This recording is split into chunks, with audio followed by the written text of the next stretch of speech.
اعوذ باللہ من الشیطان الرجیم بسم اللہ الرحمن الرحیم والذین آمنوا اشد حبا للہ صدق اللہ العظیم وصدق رسولہ النبی الکریم ونحن علی ذلک لمن الشاہدین والشاکرین والحمد للہ رب العالمین ان اللہ وملائکتہ یصلون علی النبی یا ایہا الذین آمنوا صلوا علیہ وسلموا تسلیما اللہم صل علی سیدنا و مولانا محمد معدن الجود والکرم وآلہ وصحبہ وبارک وسلم۔ سب حضرات درود پاک پڑھیے۔ الصلاۃ والسلام علیک یا رسول اللہ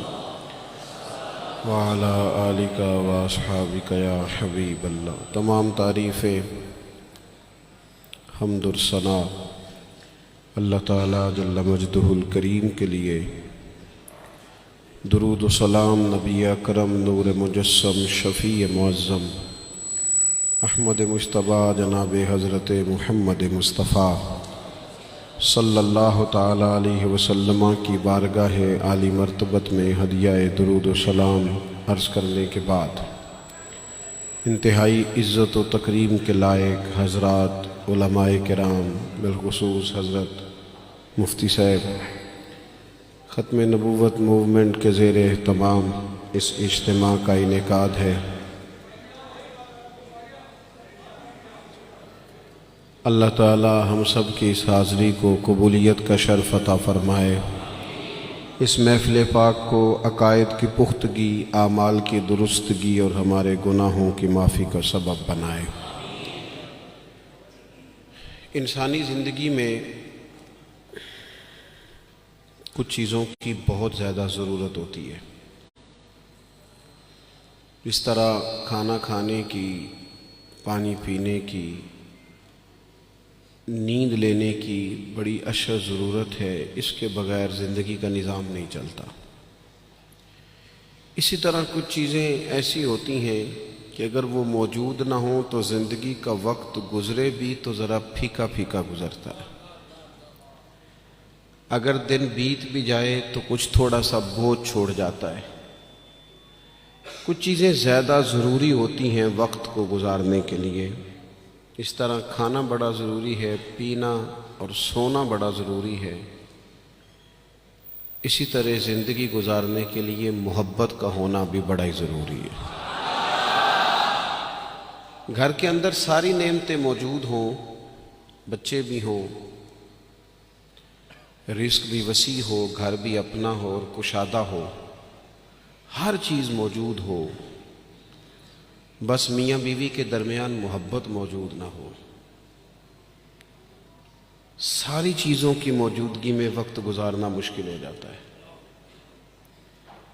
آپ کی نوکری آپ کے اپنے شہر میں ہو، آنا جانا آسان ہو، سیلری پیکج بڑا اچھا ہو،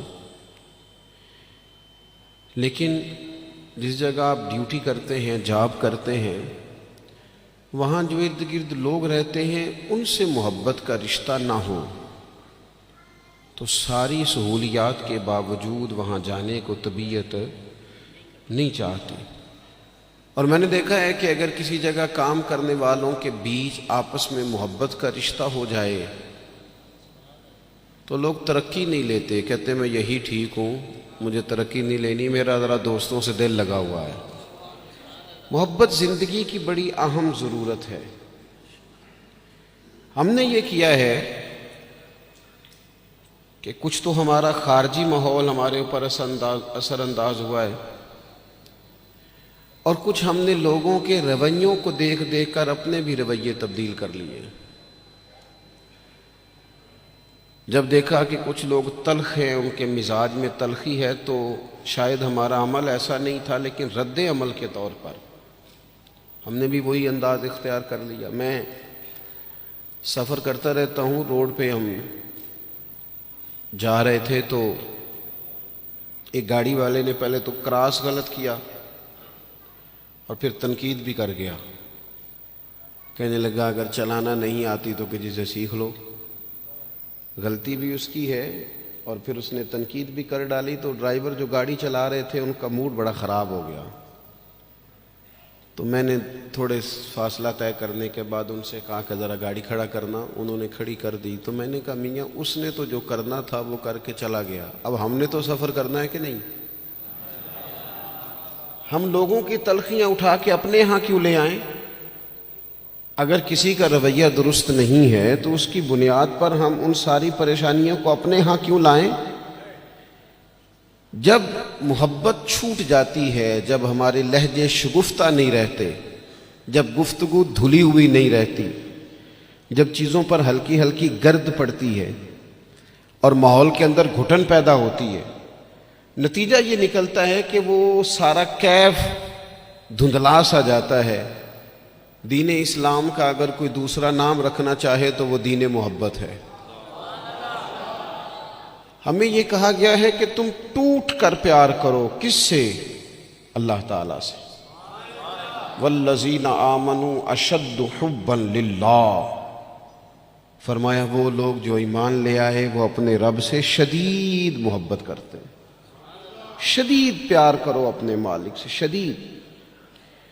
یہ جو شکر ہوتا ہے نا، شکر، یہ اللہ کی محبت پیدا کرتا ہے، اور یہ جو شکوہ ہوتا ہے نا یہ اس محبت سے دور لے جاتا ہے۔ یہ جو صبر ہوتا ہے نا یہ اللہ کے فیصلوں پر راضی رہنے کا حوصلہ دیتا ہے۔ انسان ساری تکلیفوں کو اپنے مالک کی جانب سے جب سمجھتا ہے، صبر کرتا ہے، تو اس میں حوصلہ، طاقت اور ہمت آتی۔ وہ اللہ تعالیٰ کی محبت میں جب اس کو پوری طرح برداشت کرتا ہے تو اس کے اندر اللہ کی محبت آتی ہے۔ اللہ کی تقسیم ہے، کسی کو امیر بنایا، کسی کو مالی طور پر وہ گنجائش نہ دی۔ جب رب سے پیار ہوتا ہے نا تو پھر انسان کہتا ہے جو اس نے میرے حق میں بہتر سمجھا تھا مجھے عطا کر دیا۔ یہ جو صوفیاء ہے نا، صوفیاء، ہمارے ہاں تو بعض چیزوں کا مطلب بھی بالکل الٹ دیا گیا ہے۔ صوفی کی صرف یہ ذمہ داری نہیں تھی کہ بابا صاحب بیٹھے ہیں تو آپ جائیں گے تو بے اولاد ہیں تو فوراً دعا کریں گے تو اولاد ہو جائے گی۔ ان کی فقط یہ ڈیوٹی نہیں تھی کہ وہ تعویذ دیں گے تو کام چل جائے گا، یہ بھی وہ کریں گے، لیکن اہل تصوف کی تو اصل ذمہ داری یہ تھی کہ راہ سلوک کے مسافر جب ان کے پاس آئیں اور آ کے کہیں کہ پریشان بھی ہوں، مقروض بھی ہوں، بے اولاد بھی ہوں، بیمار بھی ہوں، تکلیف میں بھی ہوں، جب لوگ اپنے دکھ سنائیں تو وہ ان کے لیے دعا بھی کریں اور ان کے دل میں اللہ رسول کی محبت ایسی پیدا کریں، ایسی پیدا کریں کہ بندہ رب کی رضا پہ راضی رہنا سیکھ جائے۔ محبت جو ہے نا، محبت یہ مداوا ہے۔ خواجہ نظام الدین صاحب محبوب الہی رحمت اللہ علیہ کے مرید نے پوچھا کہ حضرت حالات بڑے خراب ہیں، لوگ بڑا تنگ کرتے ہیں، رشتہ دار بھی ستاتے ہیں، دوست بھی بے وفائی کر جاتے ہیں، مخلص ہو کے چلتے ہیں لیکن سامنے سے نتیجہ کچھ نہیں نکلتا، حضور ان مسائل کا کوئی حل؟ تو حضرت فرمانے لگے ان کا حل یہ ہے کہ تو محبت کرنی شروع کر دے۔ تو سارے مرید بسم اللہ کہہ کے بات قبول نہیں کرتے، کچھ کے پاس کئی جواب بھی ہوتے ہیں، وقتی طور پہ ہاں کر بھی جائیں لیکن اپنے اندر سے وہ جھگڑا بھی کر رہے ہوتے ہیں۔ تو اس نے کہا حضور وہ بات تو آپ کی ٹھیک ہے، لیکن اگر محبت سے حل نہ ہو مسئلہ تو میں تو پھر محبت کروں گا، لیکن اگر اس سے حل نہ ہو تو حضرت فرمانے لگے نسخہ یہی ہے، اگر حل نہ ہوا تو ذرا خوراکیں زیادہ کر دینا، ذرا تھوڑا سا اس میں اضافہ کر دینا، 2 ٹائم کی بجائے 3 ٹائم کر لینا محبت، پھر 6 ٹائم کر لینا، اسی کو بڑھانا ہے نسخہ۔ ہم نا جب تک محبت میں کامل نہیں ہوتے، اب دیکھیں نا، داتا صاحب نے ایک جملہ لکھا ہے، داتا صاحب فرماتے ہیں یہ جو محبوب ہوتا ہے نا اس پر غصہ نہیں آتا، اور جس پر غصہ ہے وہ محبوب نہیں ہوتا، محبوب پر غصہ نہیں آتا۔ فرماتے ہیں جب رب رسول محبوب ہو جاتے ہیں نا تو پھر سخت احکام بھی بندہ بڑی دل جمی کے ساتھ قبول کرتا ہے۔ اور اس کے لیے ذرا تھوڑا سا کیا کہا رسول پاک علیہ السلام نے؟ ہمارے کریم محبوب علیہ السلام نے ہمیں کہا کہ تکمیل ایمان کی شرط یہ ہے کہ تم ہر چیز سے بڑھ کر اپنے نبی سے محبت کرو۔ ہمیں نہ پہلے اس پر غور کرنا ہے، اس پر پوری توجہ کرنی ہے، اس بات پر کہ ہمارے دلوں میں محبت کی وہ کیفیات، ہم ساری چیزوں کا حل تقریروں سے چاہتے ہیں۔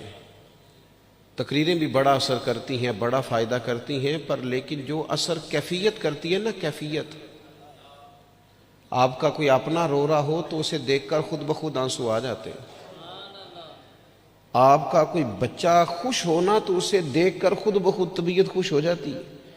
پہلے یہ عملاً دیکھنا ہے کہ رسول رحمت علیہ السلام کی محبت ہمارے اوپر کس طرح طاری ہے، اس کی کیفیات۔ والد صاحب اکثر پریشان رہتے ہیں، کاروبار نہیں چلتا، حالات ٹھیک نہیں ہیں، معاشرے میں، سوسائٹی میں گزارا کرنا مشکل ہو گیا ہے، کئی دکھ اگرچہ گھر نہیں لانے چاہیے پر کئی سارے دکھ گھر آ گئے ان کے ساتھ۔ بچوں نے دیکھا اپنے والد کو پریشان، کئی چیزیں بچوں پر طاری ہو گئیں، بچوں کی اماں نے انہیں بتایا کہ آج کل فرمائش کوئی نہ کرنا، تمہارے ابا پریشان ہیں، آج کل شرارت کوئی نہ کرنا، تمہارے والد ناراض ہیں، غصے میں۔ یہ ساری باتیں بچوں نے دیکھیں۔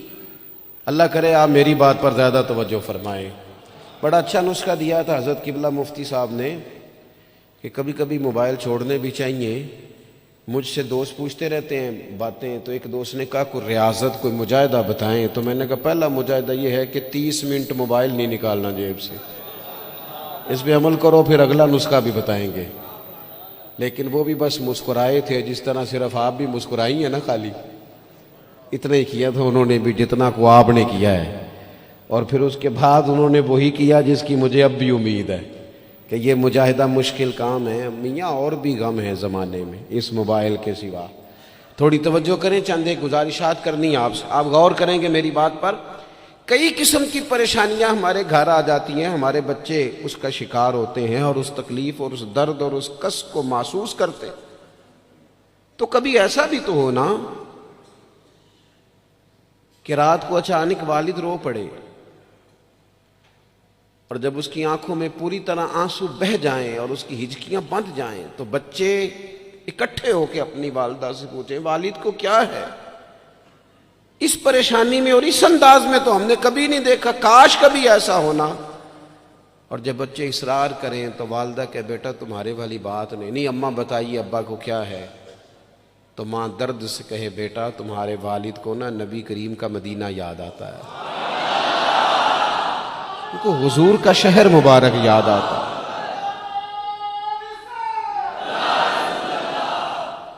یہ جب یہ کیفیات ہماری اولاد تک پہنچیں گی تو اس کا جو اثر ہوگا نا، دیکھیں نا حضرت خالد بن میدان رضی اللہ تعالیٰ عنہ صحابی ہیں، ان کی صاحبزادی کہتی ہیں میرے والد رات کو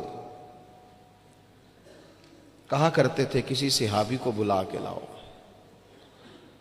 تو میرے بھائی یا گھر والے کوشش کرتے اور محبوب کریم علیہ السلام کے غلاموں میں سے کسی کو بلا کے لاتے اور پھر ان کو حضور علیہ السلام کے پاس، حضور کے اس صحابی کے پاس بٹھایا جاتا۔ فرماتی ہیں پھر میرے والد ان سے فرمائش کرتے کہ مجھے میرے کریم رسول کی کوئی بات تو سناؤ، کوئی بات، کوئی تذکرہ۔ ہمارے ہاں چونکہ تقریریں روز ہوتی ہیں، جمعے میں تقریر ہو رہی ہے، محفل میں تقریر ہو رہی ہے، تو وہ لینے کا خاص ذوق اور لہجوں کا وہ وضو اور نیتوں کا وہ خلوص اور کشکول کا وہ سیدھا ہونا اور حصول کا وہ جذبہ اس کیفیت کا الا ماشاءاللہ نہیں رہا۔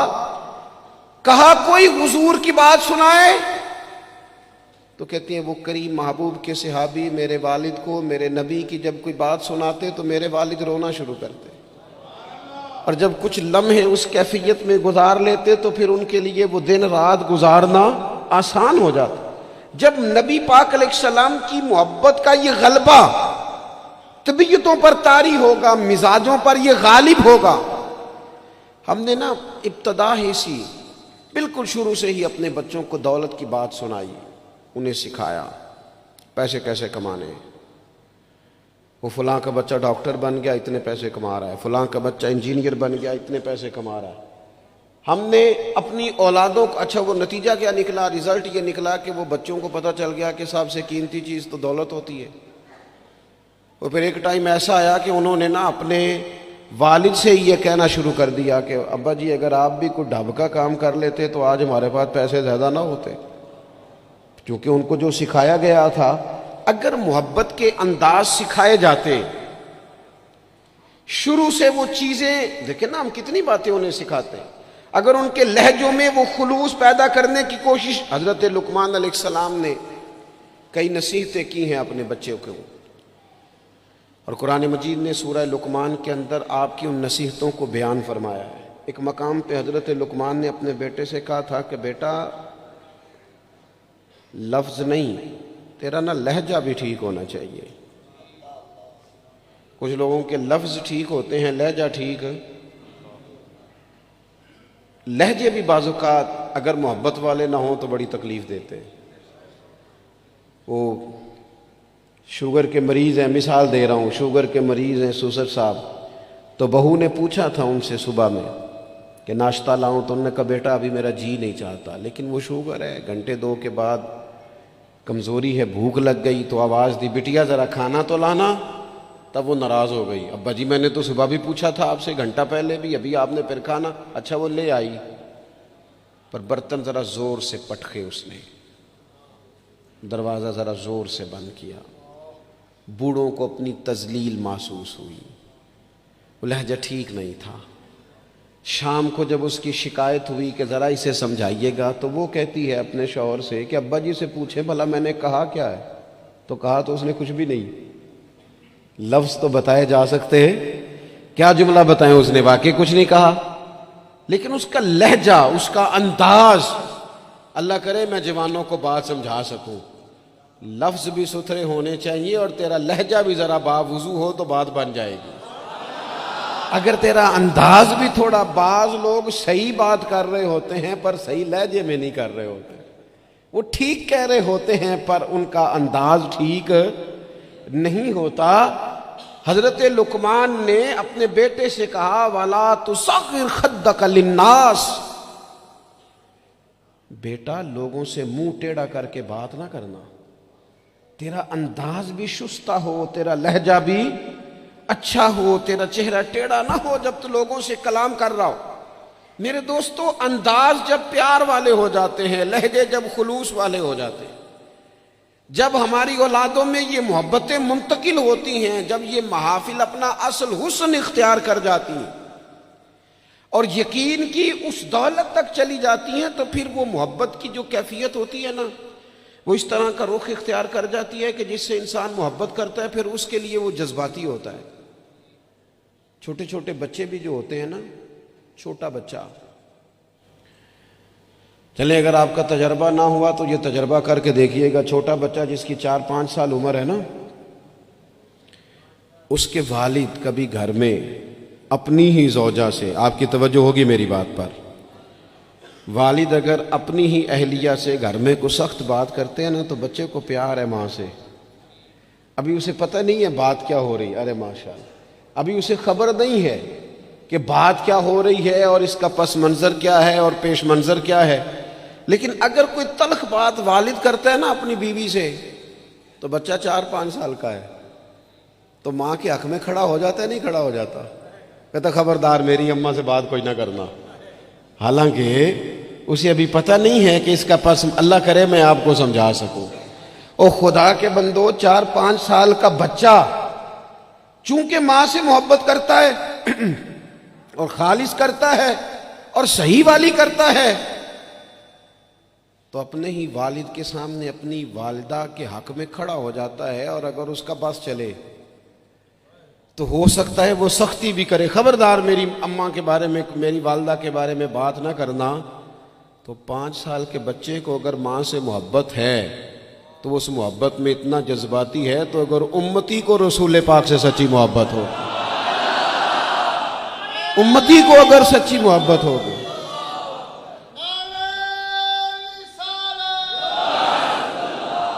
وہ ڈاکٹر اقبال سے نا ڈاکٹر اقبال سے کسی شخص نے مطالبہ کیا، کہا ایک جگہ پہ جانا ہے، وہاں کچھ لوگ نا نبی پاک علیہ السلام کے علم کے موضوع پر کوئی بحث کریں گے، مباحثہ ہوگا علم شریف پر، آپ کی توجہ ہے میری بات پر؟ تو اقبال ناراض ہو گئے، کہنے لگے میں تھوڑی جاؤں گا۔ کہا کیا مطلب؟ کہنے لگے اس جگہ چلا جاؤں جہاں میرے نبی پاک کا علم تولا جا رہا ہے۔ کیا بات کر دی تم نے؟ جو تولیں گے، جو پرکھیں گے، جو حدود قائم کریں گے، جو اسے حدود میں بند کریں گے۔ جب رسول پاک علیہ السلام کی خالص محبت، فقط نعروں والی نہیں، فقط میں وہ یہ نہیں کہ وہ نعت خواہ نے کہہ دیا دونوں ہاتھ جو کھڑے کر لے وہ عاشق رسول ہے، اور جس نے کھڑے کر لیے اس کا عشق بھی مکمل ہوا، وہ ختم ہو گئی بات۔ جس نے آج بلند آواز سے نعرہ لگا لیا اس کا عشق تکمیل کو پہنچا۔ او بھائی، جو عاشق رسول ہے وہ دکان پر بھی عاشق رسول ہی ہے، وہ اپنا کاروبار کر رہا ہے، وہاں بھی محبوب کی محبت ہی کی بات کر رہا ہے۔ اور نبی کریم نے فرمایا ہے، حضور نے فرمایا، جو سچا تاجر ہونا کار تجارت رہا ہے پر سچا ہے، فرمایا جو سچا تاجر ہوگا اسے قیامت کے دن اللہ تعالیٰ نبیوں کے ساتھ جگہ عطا فرمائے گا۔ وہ وہاں بھی عشق رسول کا مظاہرہ کرے جب دکانداری کرتا ہے، اس وقت بھی صداقت کا خیال رکھے، سچائی کا خیال رکھے، دیانت کا خیال کرے۔ تو محبت میں جب وہ خاص وارفتگی اور خاص شوق پیدا ہوگا، پھر کسی قادیانی کو، کسی بے دین کو موقع نہیں۔ آپ کو پتہ ہے امام اعظم ابو حنیفہ فرماتے ہیں، ایک بات ہے اگر آپ سمجھ سکیں تو، امام صاحب فرماتے ہیں کہ معاذ اللہ ثم معاذ اللہ، نقل کفر نہ باشد اگر کسی شخص نے دعوی نبوت کیا اور کسی نے اس سے دلیل مانگی، یہ بات بڑی قابل غور ہے، سمجھیے گا۔ ایک شخص نے معاذ اللہ یہ دعویٰ کیا کہ میں نبی ہوں، اور اگر کسی نے اس سے دلیل مانگی کہ تو نبی ہے تو دلیل دے، اگر دلیل مانگی تو یہ مانگنے والا کافر ہو جائے گا۔ کیوں دلیل مانگی تو نے؟ ضرورت کیا تھی؟ بھئی یہ تو اب ہو ہی نہیں سکتا کہ رسول پاک کے بعد کوئی نبی آئے، تو دلیل مانگنے کا معنی، بات سننے کا مطلب، اس پر یہ کب ہوگا؟ جب محبت کو پورا عروج ملے گا، جب رسول پاک علیہ السلام کے ساتھ جذباتی وابستگی، مومن کا خاص پیار، جب اس کی الفتیں، جب اس کی، یعنی ایک تو ہے محفل نعت میں نعت سننا، اور ایک یہ ہے کہ کہنا آج دل بڑا پریشان ہے، کوئی مجھے میرے نبی کی نعت سنائے۔ ایک تو یہ ہے کہ محفل میں آ گئے تو محبوب کا تذکرہ کرنا، اور ایک یہ ہے کہ مولانا آج میں بڑی تکلیف میں ہوں، حضور کے فضائل کی کوئی بات تو سنائے، کوئی خصائل، کوئی شمائل کا باب تو چھیڑے۔ جب دلچسپیاں پوری طور پر رسول پاک کی ذات والا صفات سے جم جائیں اور نبی پاک علیہ السلام کے ساتھ تبھی میلان پوری طرح ہو جائے گا۔ اور یہ بار بار قوم میں کرنے کی ضرورت ہے، محبت کا انداز بار بار اختیار کرنے کی ضرورت ہے، اس میں بار بار خوبصورتی لانے کی ضرورت ہے۔ مفتی اعظم پاکستان خلیفہ اعلیٰ حضرت سید ابو البرکات شاہ صاحب رحمۃ اللہ علیہ، جب بڑھاپا آ گیا نا، بڑے علیل ہو گئے، تو حضرت کے لیے مطالعہ کرنا مشکل ہو گیا، تو شاگردوں سے کہتے کہ شیخ محقق رحمۃ اللہ علیہ کی مدارج النبوت اٹھا کے لاؤ۔ جب وہ کتاب لائی جاتی تو فرماتے اس میں جو محبوب کے فضائل کا باب ہے نا، ذرا مجھے پڑھ پڑھ کے سناؤ، میرا دل ٹھنڈا ہوتا ہے، ذرا نا مجھے محبوب کی باتیں سناؤ، میری نہ اس سے طبیعت لگتی ہے، میرا دل چاہتا ہے کہ مجھے حضور نبی رحمت علیہ السلام کا تذکرہ سنایا جائے، ان ساری کیفیات کو میں اپنے اندر محسوس کر۔ میرے عزیز، جب تک یہ خاص رنگ ہم اپنی طبیعت میں پیدا نہیں کرتے اور آنے والی نسل کو یہ منتقل نہیں کرتے، جب تک وہ خوبصورتیاں، دیکھیں حالات رہیں گے، حالات اچھے برے رہتے ہیں۔ ہمارے یہاں کچھ لوگ کہتے ہیں مولانا صاحب، پیر صاحب، آپ کو تو ذمہ داری ہی یہ ہے، پر ہم پریشان بڑھیں، اور اتنے مسائل کے بیچ اگر آپ ہمیں کہیں محبت کی بات کریں تو میں آپ سے عرض کروں، مسائل تو سب کے ساتھ رہتے ہیں۔ ہاں، ہمیں یوں لگتا ہے کہ سامنے والا شاید بڑا سکھی ہے، میں آپ کو بڑی ذمہ داری سے کہتا ہوں، بڑے لوگ جو ہوتے ہیں نا، ان کے دکھ بھی ذرا بڑے بڑے ہی ہوتے ہیں، ان کے مسائل بھی ذرا بڑے بڑے ہوتے ہیں۔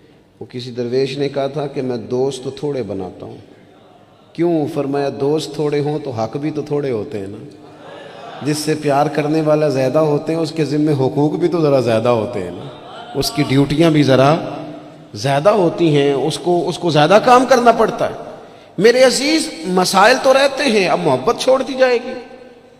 وہ ہمارا یہ مزاج بن گیا ہے کہ ہم سارے دکھوں کو، وہ ایک تکلیف ہوتی ہے زندگی میں تو سارے سکھ بھی اسی پر قربان کر دیتے ہیں۔ صرف پیسے نہیں ہے نا پاس، بچے ہیں نا اللہ کے فضل سے، صحت ہے نا اللہ کے فضل سے، گھر ہے نا اللہ کے فضل، تو چلو ایک ٹینشن کو چھوڑ ہی دیا جائے۔ آپ دیکھیے نا، اللہ کے پیارے رسول علیہ الصلوۃ والسلام نے فرمایا سارے نبی ستائے گئے اور میں سب سے زیادہ ستایا گیا۔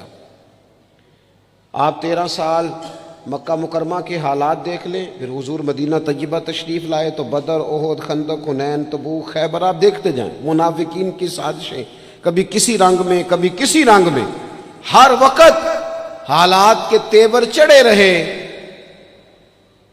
پر حضرت حارث بن عبداللہ رضی اللہ تعالیٰ عنہ فرماتے ہیں میں نے اتنا مسکراتے کسی کو نہیں دیکھا جتنا رسول کریم مسکرایا کرتے تھے۔ مسائل کی سنگینی تو ساتھ رہے گی،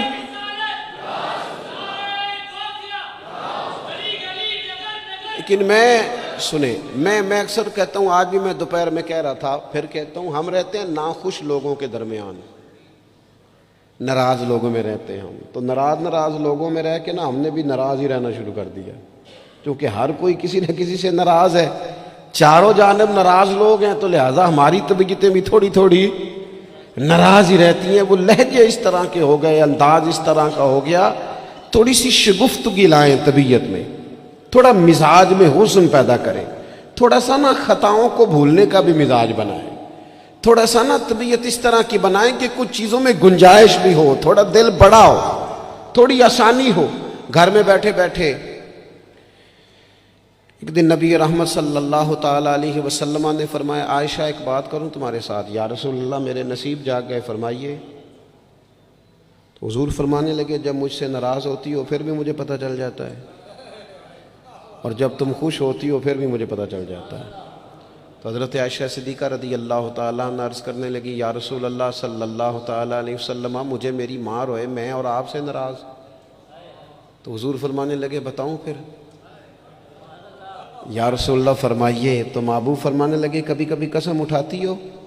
حضور اٹھاتی ہوں۔ فرمایا جب خوش ہوتی ہو تو قسم اٹھاتی ہو کہ مجھے رب محمد کی قسم، اور جب تمہارے دل میں کوئی بات ہوتی ہے تو پھر کہتی ہو مجھے حضرت ابراہیم خلیل علیہ السلام کے رب کی قسم۔ پھر یہ لہجہ ہوتا ہے۔ سیدہ عائشہ صدیقہ کہتی ہیں لوگوں میں تمہیں بتا نہیں سکتی میری کیفیت کیا تھی۔ یا رسول اللہ آپ لفظوں کا بھی خیال فرماتے ہیں؟ کوئی کیا سوچ رہا ہے، کوئی کیا بول رہا ہے، آج کل اس کی گفتگو میں کیا، یہاں تک کریم خیال کرتے ہیں، یہاں تک آپ مہربانی فرماتے ہیں؟ ہم کہاں خیال رکھتے ہیں کسی کا لہجہ کیا ہے، کوئی بیچارہ آج کل کس تکلیف میں، ہمیں کیا لگے؟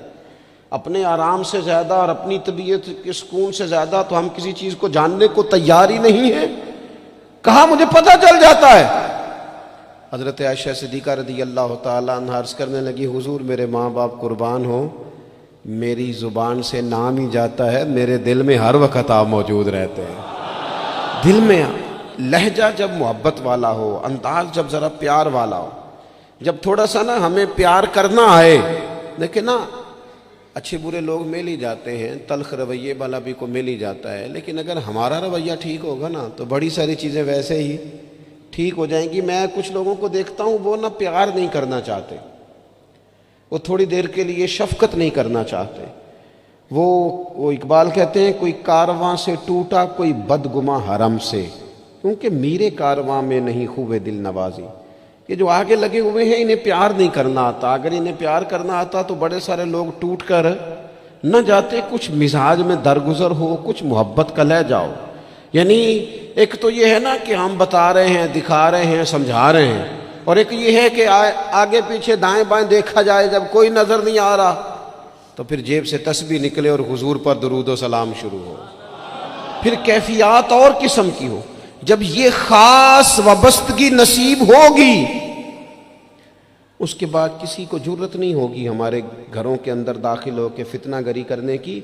یہ کوئی بھی شخص بدعقیدہ ہو، قادیانی ہو، کوئی بھی ہو، یہ شکار تب کرتا ہے کہ جب گنجائش ملتی ہے، وہ نبی رحمت علیہ السلام نے فرمایا نا، مشکات میں حدیث ہے، فرمایا جب تم اللہ کا ذکر کرتے ہو نا تو شیطان تمہارا دل چھوڑ کے چلا جاتا ہے، اور جب تم غافل ہوتے ہو پھر شیطان وسوسہ ڈالتا ہے۔ شیطان کے وسوسہ ڈالنے سے آدمی غافل نہیں ہو رہا، بلکہ بندہ غافل ہوا تھا، اس نے گنجائش دی تھی تو اندر شیطان داخل ہوا۔ اگر یہ ذکر کرتا رہتا تو شیطان اس کے دل کو چھوڑ کر دور رہتا۔ یہ جو گنجائش ملتی ہے نا ہمارے ہاں، گنجائش، یہ جو نئی نسل کو پوری طرح ہم نبی پاک کی محبت کی غلامی میں ڈھالتے نہیں۔ انسان کے سینے میں جب دل ہوتا ہے تو وہ دھڑکتا بھی ہے، اور جب دھڑکتا ہے تو کسی نہ کسی کے لیے دھڑکتا بھی ہے۔ نہ مانے لوگ، ویسے یہ کہ شہرت کے لیے بھی دل دھڑکتا ہے۔ اگر 2-4 لوگ نام لے لیں تو رات نیند سکون کی آ جاتی ہے۔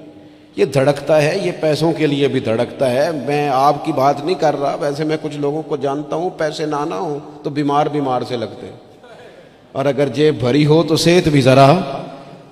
آپ کیوں مسکرا رہے ہیں؟ میں نے تو آپ کی بات ہی نہیں کی، میں نے تو کسے باشد بات کی ہے کہ کچھ لوگ ایسے ہیں کہ پیسے نہ ہوں تو صحت بھی ٹھیک، پیار کرتے ہیں نا، ہوتا ہے، کیا کیا جا سکتا ہے؟ میرے عزیز، اگر آنے والی نسل کے دلوں میں پہلے سے وہ پیغام جو ہمیں ہمارے بزرگوں نے دیا، جناب صدیق اکبر سے لے کر اعلیٰ حضرت فاضل بریلوی تک، وہ پیغام جو ہمارے اسلاف نے ہم تک پہنچایا کہ جان ہے عشق مصطفیٰ، روز فضوں کرے خدا، جس کو ہو درد کا مزہ وہ ناز دوا، اٹھائے کیوں پھر کے گلی گلی تباہ، ٹھوکرے سب کی کھائے کیوں، اور دل کو جو عقل دے خدا تو تیری گلی سے جائے کیوں۔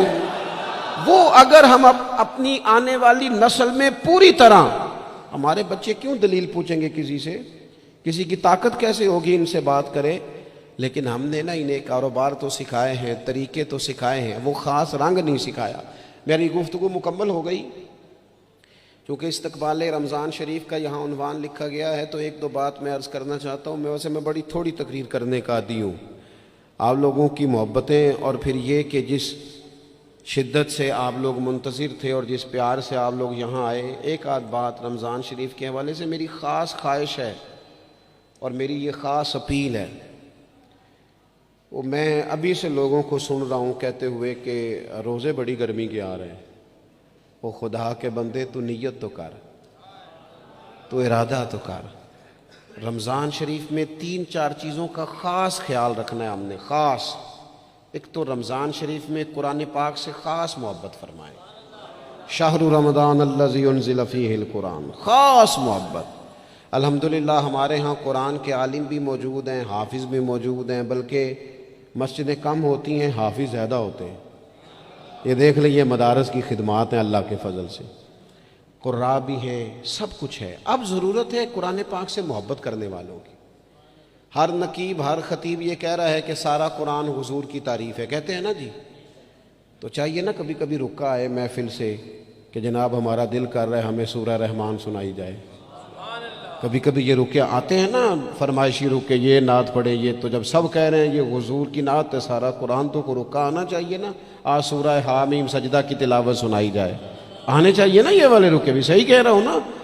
تو خوب ارادہ کریں کہ قرآن مجید سننا ہے۔ ہم کھڑے رہتے ہیں، پاسپورٹ کے دفتر بھی 1.5 گھنٹہ لوگ کھڑے ہیں، شناختی کارڈ کے دفتر میں بھی کھڑے، امیگریشن کی لائنوں میں بھی کھڑے۔ نیت کریں کہ میں نے جم کے قرآن مجید سننا ہے، اور جس مسجد میں پہلی تراویح شروع کریں کوشش کریں کہ ساری تراویح اسی میں پڑھی جائے، اور خاص ذوق کے ساتھ۔ خاص پنجاب میں ایک گاؤں تھا، تو اس میں نا ایک دفعہ ایک بالکل عام سادہ سا آدمی دکاندار تھا، تو اس کا انتقال ہو گیا، تو اس کی قبر سے خوشبو آنے لگی۔ تو اگر پیر صاحب ہوتے پھر تو بچوں کی موج لگ جاتی، کیا بات ہے بھئی، اتنی کرامت۔ عام سادہ آدمی تھا، قبر سے خوشبو آنے لگی، لوگ پہنچ گئے، معلومات کی، گھر تک گئے، کہا کوئی مطلب ٹھیک ہے داڑھی شریف تھی، نمازی تھا، لیکن کوئی ایسی خاص چیز ہم نے نہیں دیکھی۔ تو اس کے گھر والے بتانے لگے کہ نا قرآن مجید نہیں پڑھا ہوا تھا، بوڑھا آدمی تھا، لیکن قرآن مجید سے عشق کرتا تھا۔ کئی کئی گھنٹے قرآن مجید کو وضو کر کے اپنے پاس رکھتا اور پھر انگلیاں چلاتا اور کہتا میرے مالک نے میرے لیے جو بھی فرمایا ہے حق اور سچ ہی فرمایا ہے، اسے چومتا پیار کرتا۔ اللہ نے یہ اعزاز دیا کہ اگر انتقال ہوا تو قبر کی مٹی سے بھی خوشبو آنی شروع ہوگی۔ خدا را قرآن پاک سے پیار کریں، خوب ذوق بنائیں کہ ہم نے قرآن مجید کو سننا ہے۔ دوسری میری گزارش یہ ہے آپ حضرات سے کہ سحری میں اٹھنا تو ہے ہی، سودا لینے کے لیے بھی جانا ہے، ہمارے ہاں دہی دودھ کے لیے بھی لوگ صبح صبح جاتے ہیں، تو ایسا نہ کریں کہ تھوڑا 10 منٹ اور جلدی اٹھ جائیں اور پورا رمضان تہجد کی نماز پڑھیں۔ بڑی پسند ہے نبی کریم کو تہجد کی نماز۔ صبح اگر 2 رکعتیں نصیب ہو جائیں تو نبی کریم علیہ السلام نے فرمایا جب جوان آدمی تہجد کے لیے کھڑا ہوتا ہے تو اللہ فرشتوں کے سامنے فخر فرماتا ہے۔ یہ ضرور عادت بنائیں، صبح جن لوگوں کو چند نفل نصیب ہو جائیں اور پھر وہ دعا مانگیں، ایک تو رمضان پھر تہجد کا ٹائم، اس ذوق کو۔ اور تیسری گزارش میری یہ ہے، غریب آدمی جو ہوتا ہے وہ سمجھدار نہیں ہوتا، چونکہ عقل مند ہونے کے لیے تو پیسے ہونا بھی تو ضروری ہے نا۔ میں نے دیکھا ہے کہ بالکل ان پڑھ آدمی ہو لیکن سیٹھ ہو نا تو بڑے بڑے سیانے لوگوں کو نصیحتیں کر رہا ہوتا ہے اور اس کی سنی بھی جا رہی ہوتی ہیں۔ میری غربت نے کیا مجھ کو زمانے میں بدنام، تیری دولت نے تیرے عیب چھپا رکھے۔ یہ نا غریب آدمی اگر سیانے ہوتے تو وہ بھی مالدار نہ ہوتے، یہ نہیں سمجھدار ہوتے، یہ بیچارے کمزور ہی اس لیے رہ جاتے ہیں کہ ان کو چالاکیاں تیزیاں الا ماشاءاللہ نہیں آتی۔ تو کئی دفعہ غریب تکلیف بھی دیتا ہے، جب آپ کچھ بانٹنے لگتے ہیں، جب کچھ آپ دینے لگتے ہیں تو کچھ چیزیں محسوس بھی ہوتی ہیں۔ بندہ دیکھ کر خیرات نہ کریں، اللہ کی رضا دیکھ کر کریں۔ ہمیں صحیح حدیث میں اس شخص کا تذکرہ بھی ملتا ہے جس نے آ کے نا محبوب کی چادر کو کھینچا تھا، یہ بخاری میں، اور گردن مبارک پہ نشان پڑ گیا تھا۔ اس نے کہا میں کچھ لینے آیا ہوں، چادر کو کھینچا، تکلیف ہوئی بظاہر، لیکن محبوب نے پھر بھی جب عطا کیا تو مسکرا کے ہی عطا کیا۔ غریب آدمی تکلیف میں ہے، مہنگائی نے آزمائش پیدا کر دی ہے۔ تھوڑے سے امیر لوگ اگر اپنے اخراجات میں کمی لائیں، اگر جو عید پر 6 جوڑے بنواتا ہے وہ 2-4 سے گزارا کر لے، تھوڑا سا اپنے اخراجات کو کم کر کے صرف اپنے رشتہ داروں میں، اپنے دائیں بائیں تھوڑی سی توجہ کریں۔ اور ایک بات کا ضرور خیال فرمائیں، پردہ پوشی بہت بڑا حسن ہے، بہت بڑی خوبصورتی ہے۔ اگر یہ صدقات اور خیرات اور رمضان میں جو مساوات کا مہینہ ہے اس میں اگر تھوڑی سی نا پردے کے ساتھ، امام ابو نعیم نے لکھا ہے کہ 100 گھر تھا مدینہ شریف میں، 100 تھوڑی سی آبادی ہوتی تھی، 100 گھر کتنا زیادہ ہوگا، 3 وقت کھانا بھی پہنچتا تھا، کپڑے بھی پہنچتے تھے، بیمار کی دوا کے پیسے بھی پہنچتے تھے، کون دے جاتا ہے پتہ کوئی نہیں تھا۔ پھر اچانک سب کے گھر کھانا آنا بند ہوا تو لوگ پریشان ہوئے، ایک دوسرے سے پوچھنے لگے تیرے گھر کب سے نہیں آیا؟ کہا 18 محرم سے۔ تیرے گھر کب سے نہیں آیا؟ اسی شام سے۔ تیرے گھر 18 سے۔ اب جب سب متفق ہوئے تو پتہ چلا کہ 18 محرم کو امام زین العابدین کا انتقال ہوا۔ 100 گھروں میں کھانا جاتا تھا پر پتہ نہیں تھا دے کون جاتا ہے، کچھ تھوڑا سا نا۔ کچھ خبریں ایسی ہیں جو حضرت عمر بن عبدالعزیز صبح اپنے خادم کو نا ایک سارے دن کے کاموں کی لسٹ دیا کرتے تھے، تو ایک دن لسٹ دی تو وہ چاہیے تو یہ تھا نا کہ اس پہ لکھا ہوتا تھا کہ 11 بجے محکمہ تعلیم والوں کو بلانا، ظہر کے بعد دفاع والوں کو بلانا، شام کو صحت والوں کو بلا لینا۔ وہ لسٹ جو دی تھی اس پہ لکھا تھا کہ کل 5000 درود پاک کم رہ گیا تھا، آج زیادہ پڑھنا ہے۔ وہ فلاں بیوہ کے گھر میں راشن پہنچانا ہے۔ وہ 2-3 لائنیں ابھی پڑھی تھیں کہ وہ حضرت نے چھین لی، فرمایا یہ تو میری ذاتی ہے۔ تو مشیر کہنے لگا حضور یہ کم کرتے ہیں، کبھی بتایا نہیں۔ تو آپ فرمانے لگے کچھ پیسے چھپا کے رکھے ہوتے ہیں لوگوں نے کہ مشکل پڑ گئی تو کام آئیں گے۔ میں نے بھی کچھ نیکیاں سب سے چھپائی ہیں، قیامت میں مشکل پڑ گئی تو اللہ کے کرم سے میرے کام آ جائیں گے۔ یہ کچھ میں نے سائیڈ پہ کر دی ہیں جو میں نے کسی کو بتائی تو رمضان شریف میں ایسی نیکیوں کا موقع ملے گا. کچھ چھپا لیں. قیمتی چیزیں سب کو نہیں بتائی جاتی، چھپائی جاتی ہیں. جن کو قیمتی سمجھتے ہیں نا، کروڑوں روپیہ جس کے پاس ہو وہ تھوڑی بتاتا ہے. میرے گھر میں 50 تولے زیور پڑا، تھوڑی کو بتائے گا. تو قیمتی چیزیں بتائی نہیں جاتی، چھپائی جاتی ہیں. اپنی نیکیوں کو قیمتی بنائیں، ان کو چھپائیں. اللہ کے حضور دعا کرتا ہوں. یہ حضرت نے بھی اس پر بات کی تھی اور مجھے بھی ارشاد فرمایا، یہ جو آپس کی رنجشیں ہیں نا، جب مقاصد بڑے ہوتے ہیں پھر رنجشیں نہیں ہوتی. آپس کی رنجشیں، بس ایک حدیث پاک عرض کرتا ہوں، اگر آپ کی سمجھ میں آ گئی تو بات. ہمارے ہاں نا کچھ لوگوں نے سنتوں کو بھی مخصوص کر لیا نا کہ یہ والی سنت ہے. بھئی تمام ظاہری سنن اور آداب پر بھی عمل کریں اور جو باطنی کیفیات ہیں اس پر بھی غور کریں. ترمذی میں حدیث ہے، امید ہے آپ یاد رکھیں گے. نبی رحمت علیہ السلام نے فرمایا، اے انس، اے میرے بیٹے، تم سے ہو سکے تو صبح اس حال میں کرنا کہ تمہارے دل میں کسی کے لیے بغض نہ ہو. صبح اس حال میں کرنا کہ تمہارے دل میں کسی کے لیے بغض نہ ہو. اور محبوب فرمانے لگے، یہ میری سنت ہے، یہ میری سنت ہے، یہ میرا طریقہ ہے دل کو. اور ایک حدیث پاک میں حضور نے خود فرمایا تھا، کوئی کسی کے بارے میں مجھے بات نہ پہنچائے، میں اپنا دل تمہارے بارے میں صاف رکھنا چاہتا ہوں.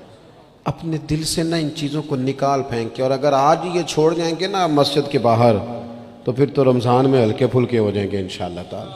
آنے والا وقت بہتر گزرے گا. اللہ تعالیٰ توفیق عمل عطا فرمائے. وما علینا الا البلاغ.